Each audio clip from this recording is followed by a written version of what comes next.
உம்பளச்சேரி கேட்டில் form YouTube channel நண்பர்களுக்கு வணக்கங்க.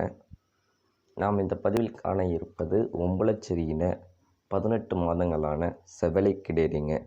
இந்த கிடேரி பார்த்திங்கன்னா 18 மாதங்களாகிறது. நிறம் பார்த்திங்கன்னா செவலை நிறங்க. சுழி சுத்தமாக இருக்குங்க. எந்த ஒரு கைப்பூச்சிகளும் கிடையாதுங்க. ஆண்கள் பெண்கள் யார் வேணாலும் பிடிக்கலாங்க. நல்ல அமைதியான குணங்க. எந்த ஒரு மிரளும் தன்மை எதுவும் கிடையாதுங்க. நல்ல பால் வருங்க. இந்த கிடேரி வளர்ந்து வந்துச்சுன்னா நல்ல பெருங்கூட்டு கிடேரியாக நல்லா வளர்ந்து வருங்க. நல்ல ஒரு தரமான செவலை கிடேரி வாங்கி வளர்க்கணும் அப்படின்னு நினைக்கிறவங்க நீங்கள் இந்த கிடேரியை வாங்கலாங்க. இந்த கிடேரி இருக்கும் இடம் பார்த்திங்கன்னா உம்பளச்சேரி கேட்டில் ஃபார்ம், நாகப்பட்டினம் மாவட்டம், வேதாரண்யம்ங்க.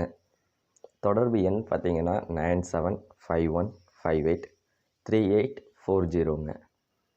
மறக்காமல் நம்ம யூடியூப் சேனலை சப்ஸ்கிரைப் பண்ணாதவங்க சப்ஸ்கிரைப் பண்ணுங்கள். பக்கத்தில் இருக்க பெல் ஐக்கானை கிளிக் பண்ணுங்கள். மீண்டும் ஒரு நல்ல பதிவில் சந்திப்போம்.